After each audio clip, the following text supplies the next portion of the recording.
একটা রোজার দাম কত? একটা কাক, ভালো করে মনে রাখবেন, উড়ন্ত পাখিদের মধ্যে কাকের হায়াত অনেক বেশি। হায়াতুল হায়াওয়ানের ভেতরে আছে। এই জন্মগত একটা কাক জন্ম থেকে ডানা মেলে উড়তে শুরু করলো।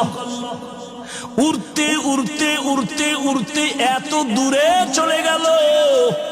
চলতে চলতে চলতে চলতে বুড়া হইছে, বুড়া হইয়া মারা গেছে।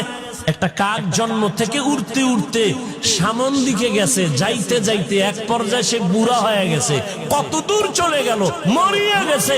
নবী কয় এই কাকটা জন্ম থেকে উড়িয়া বুড়া হইয়া মরা পর্যন্ত উড়তে থাকলে যত দূর চলে যাবে, একটা রোজার বিনিময়ে রোজাদার জাহান্নামের আগুন থেকে তত দূরে পেছনে চলে যাবে। এক রোজার দাম কত? রোজার বড় দাম। অন্য অন্য আমলের পুরস্কার আল্লাহ ফেরেশতারে দিয়ে কয় এই দিলাম, দিয়া দাও, দিয়া দাও, দিয়া দাও, দিয়া দাও। নামাজ পড়লে এটা দিয়া দাও।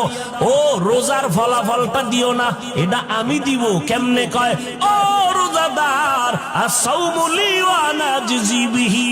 ও রোজাদার, তুমি আমার জন্যই রোজা রেখেছো, আর এর পুরস্কার আমি আল্লাহ নিজের হাতে দিব।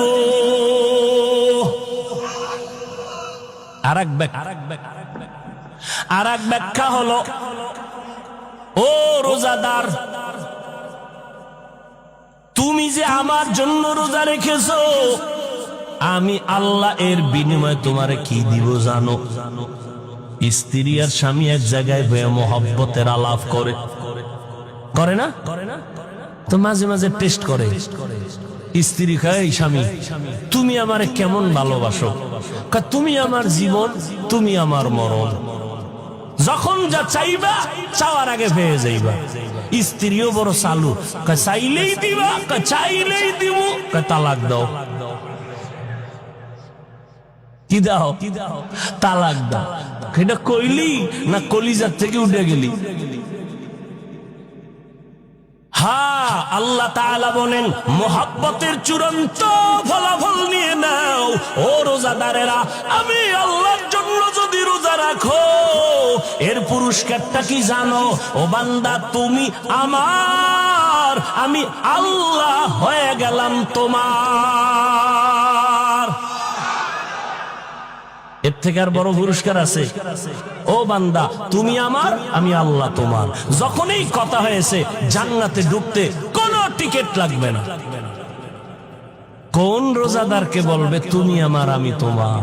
রোজা রাখছে, রাত্রেবেলা তারাবি বাদ দিয়ে ক্যারাম বোর্ড খেলে, লুড্ডু খেলে, বিড়ি টানে, নাই?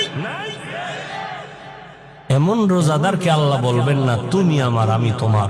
সমস্ত মুফাসসিরিনে কেরাম, উলামায়ে কেরাম বলেছেন, যেই রোজাদারের মধ্যে 6টা গুণ পাওয়া যাবে, এমন রোজাদারকে আল্লাহ বলবেন তুমি আমার, আমি তোমার। কয় গুণ? 6 গুণ শুনতে হইলে আলাদা আর এক বয়ান লাগবে। ভাইরা আমার, রোজার মাকসাদ হলো তাকওয়া, আল্লাহর ভয়।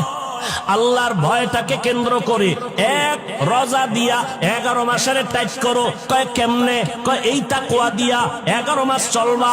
তাকওয়ার মূল থিম হলো গুনাহ থেকে বাঁচো। কয় কেমনে? কয় রোজাদার, সামনে খানা রেডি, পেটেও ক্ষুধা, পিপাসাও আছে, পানিও রেডি, এরপরও খায় না কেন? কয় হারাম।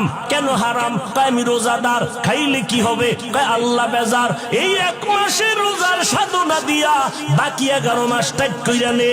সামনে খানা, পেটেও ক্ষুধা, পানিও আছে, পিপাসাও আছে, এরপরও খাবি না। খাওয়ার আগে তাকায় দেখবি খানাটা হালাল না হারাম। এর নাম সিয়াম সাধনা। 1 মাস টাইট করে 11 মাস ঠিক করে নাও।